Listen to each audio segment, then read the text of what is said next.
Hi again, welcome back to Seekers and Cynics. My name is Richard Bentley and we are here at Bobbin Road Church in Hull. And last time I thought about the question, why doesn't God just step out and prove himself categorically once and for all? And I offered three reflections on why he might not choose to do that. But he doesn't, and so faith is left battling with doubt and groping around, looking for, are there clues, are there hints, are there pointers to God? And it feels sometimes a little bit like Indiana Jones, doesn't it? In the Last Crusade film, stepping out across that last chasm, that step of faith, looks to be into thin air. And yet actually there is more substance than we realise to that step in the film, and in the same way I want to suggest to you that there is more founding substance for faith than many people might realise, and there are plenty of hints and suggestions and pieces of evidence that do underpin faith. There are pointers to God for me, suggestions of God, rumours of another world, plenty of them, that for me make me feel like my faith is a reasonable step, a sensible step. Yes, it's still faith, absolutely. It's not proof, but it's not blind faith or anti-intellectual faith or pig-headed faith, as some people sometimes accuse. That like that step of Indiana Jones, it's a scary step, but actually there is more underneath than meets the eye. And I want to explore that with you. For me, what are those pointers? What are those hints of God? What are those rumours of another world? Those things that just support my faith when I think about it. So if God hides but coughs from his hiding place, like a parent playing hide and seek with a child, then what I'm asking in these next few talks is, where can we hear him coughing? Okay, and this week I want to consider some evidence from the natural world. Next time we'll think about some evidence from our human experience. But let's start with the natural world, the universe itself. First of all, its origin. Big Bang Theory does an excellent job mathematically of describing the journey of the universe from time equals a fraction of a second right through to 13 billion years later today. And I've explained elsewhere in these talks, you can go back and have a look why I think Big Bang Theory is a good theory. But within Big Bang Theory, there is absolutely no causal explanation for the universe. There's no answer to the question, why did it happen at all? Why should anything exist at all?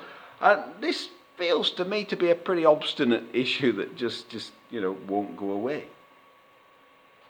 It gets even more interesting, in fact, when you consider the incredible, and they are incredible, coincidences that are required for a habitable universe, a life-supporting universe, to result from the Big Bang. You know, if the strength of the gravitational force were just a fraction different, stars and planets would not have formed. If the strength of the electromagnetic force were just a fraction different, molecules would not form and hold together in the way that they do. If the strength of the nuclear force were again just a fraction different, the building of the basic elements, the basic atoms through nuclear fusion inside stars would not have been possible. In fact, scientists are so struck by the fine-tuning of the fundamental physical constants in the universe and of the laws of physics, that they've come up with something called the anthropic principle.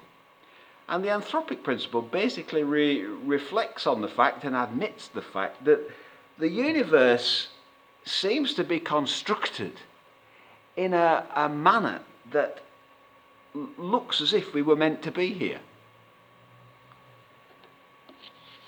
So the well-known physicist Freeman Dyson said this. He said, as we look out into the universe, and identify the many aspects of physics and astronomy that have worked together for our benefit, it almost seems as if the universe must in some sense have known that we were coming. That's just one admission, one expression of the anthropic principle that the universe seems to be built for intelligent life. Who fine-tuned those parameters? Who set the dials of the Big Bang just so? Who wrote the equations of gravity and electromagnetism and set the speed of light at 186,000 miles a second? There's no explanation within physics for those things. They are just so. Now, some scientists who are determined, understandably, not to use the word God, have suggested that, well, maybe we live in a multiverse, that there are millions, billions of different universes in which, therefore, just by chance, one of them was bound to have just the right parameters for life. And, of course, by default, it must be that one in which we live, and therefore we observe it as if it was an incredible coincidence. But we are existing in just one, just the lucky one, the good one of a billion or more possible universes. Well, I guess that's not impossible, but we are now well beyond the bounds of verifiable science, believe me. And I have to ask myself, is it any harder to use the word God than it is to use the word multiverse? Or is it just that some would rather not use the word God? Science is a beautiful thing, but scientists have got to be careful not to step beyond the boundaries of their scientific discipline, because when they do, they're not talking science anymore, they're talking philosophy or theology, and we need to recognize that. Okay, and they're free to do that, of course, but very often the general public gets taken in by that change of gear from pure science into speculation. When Richard Dawkins sticks to his subject, he's an excellent scientist. But when he moves onto the ground of attacking Christianity, he's gone well beyond science. He's into the realm of rhetoric and opinion, but not everybody notices the change of gear. So that's it for this time. I leave you with the question, why are the laws and the constants of the universe so finely tuned, so perfectly tuned for the appearance of intelligent life? Is that just lucky coincidence? Or is it that we just live in the one of many million multiverses that was just right? Or is it that there's an intelligent God who set it all up that way? I think obviously it's the last of those explanations, and therefore I sense that my faith in God is not at all unreasonable, but that actually there is a very big cough, there's a very big hint in the very way that our universe is constructed, that behind that there is an intelligent God. Next time we'll think about some of our human experience and some of the ways in which that might point us to the reality of God and to a spiritual reality that is all around us.